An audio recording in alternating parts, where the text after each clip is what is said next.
Assalamualaikum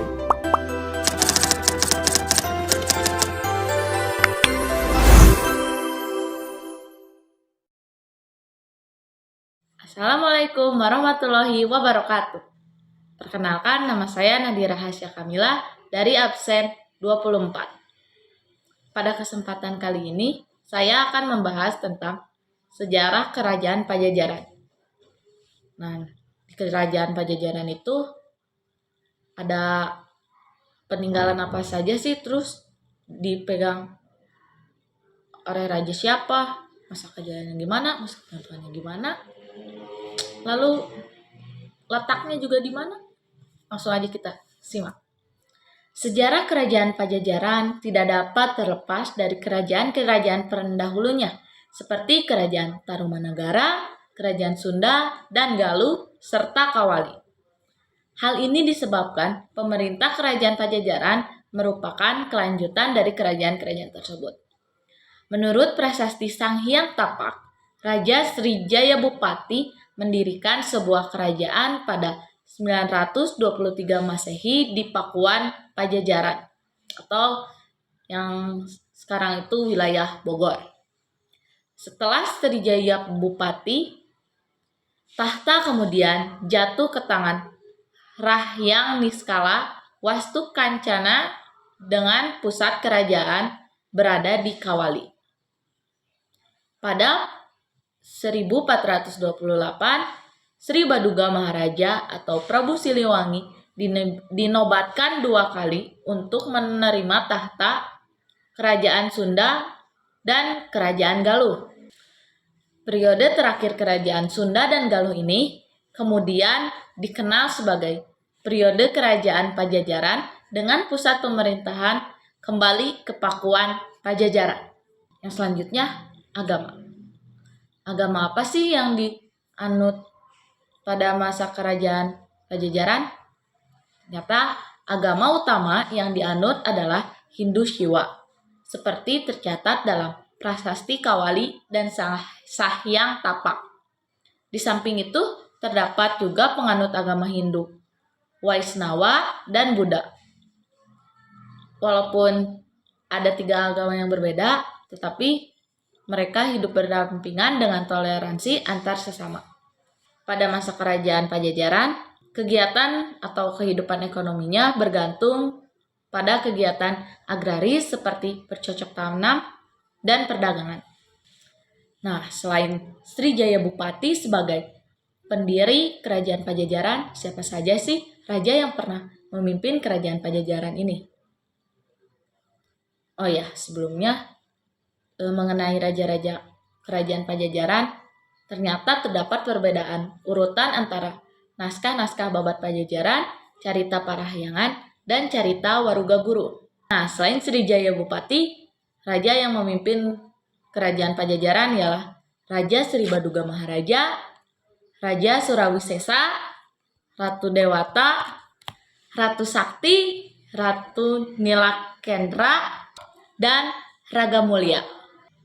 Kerajaan Pajajaran ini memiliki masa kejayaan pada masa pemerintahan Sri Baduga Maharaja atau Prabu Siliwangi sekitar tahun 1482 hingga 1521.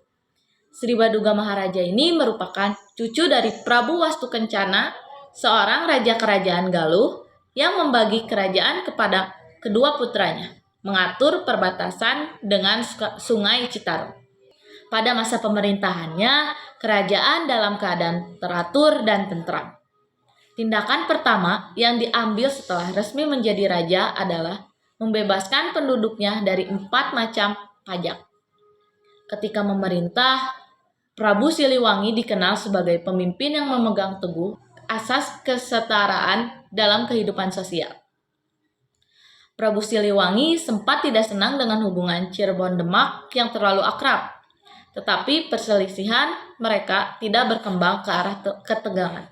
Pada abad ke-15 Masehi, para kerabat kerajaan Majapahit mengungsi ke Galuh karena kelemahan Majapahit akibat perang saudara. Konflik antara Raja Niskala dan Raja Susuku Tunggal mereda setelah Jayadewata atau Prabu Siliwangi ditunjuk sebagai pengganti dan mengakibatkan penyatuan kembali kedua kerajaan. Prabu Siliwangi memindahkan ibu kota ke Pakuan karena kondisi geografisnya yang menguntungkan sebagai benteng alami karena dikelilingi oleh sungai-sungai besar dan tebing yang curam. Kerajaan Pajajaran mengalami kemunduran setelah kematian Sri Baduga Maharaja. Pergantian kekuasaan terjadi dan pengaruh Islam dari Cirebon dengan dukungan Demak dari Banten mulai mengancam. Kerajaan lain menyerang Pajajaran, tetapi silsilah kerajaan tetap berlanjut. Raja Surawisesa digantikan oleh Ratu Sakti yang dianggap acuh tak acuh terhadap rakyatnya. Kehidupan politik Pajajaran semakin buruk dengan tanah tandus, kelaparan, korupsi, dan penyalahgunaan wewenang. Pada 1197, Banten menaklukkan Pajajaran di bawah Raja Maulana Yusuf. Keruntuhan kerajaan Pajajaran ini dapat terjadi karena kerajaan Pajajaran diserang oleh kerajaan Sunda lainnya, yaitu oleh Kesultanan Banten. Yang dimana pada saat itu Kesultanan Banten sedang dipimpin oleh Maulana Yusuf yang sedang menyebarkan agama Islam melalui penaklukan. Kerajaan Pajajaran ini merupakan salah satu target karena kerajaan Pajajaran merupakan kerajaan bercorak Hindu. Alasan lain Kesultanan Banten menyerang kerajaan Pajajaran ialah karena lokasinya berbatasan langsung dengan kerajaan Pajajaran. Yang dimana kerajaan Pajajaran ini dengan Kesultanan Banten memiliki pandangan dan kepercayaan yang berbeda. Sehingga Kesultanan Banten khawatir kekuasaannya akan direbut oleh kerajaan Pajajaran. Maka Kesultanan Banten memutuskan untuk menyerang kerajaan Pajajaran. Hingga pada akhirnya kerajaan Pajajaran dapat ditaklukkan. Setelah kerajaan Pajajaran dapat ditaklukkan, raja dan keluarganya pun menghilang. Setelah itu, para bangsawan Sunda memutuskan untuk meninggalkan agama lama dan memilih untuk masuk Islam. Ya, sesuai dengan keinginan atau sesuai dengan harapan Maulana Yusuf. Setelah kejadian tersebut, kerajaan Pajajaran tidak pernah lagi terlihat alias menghilang. Jadi, kerajaan Pajajaran ini dapat dinyatakan atau bisa dikatakan runtuh pada 1579 Masehi. Nah, yang terakhir, apa saja sih peninggalan-peninggalan pada masa kerajaan Pajajaran?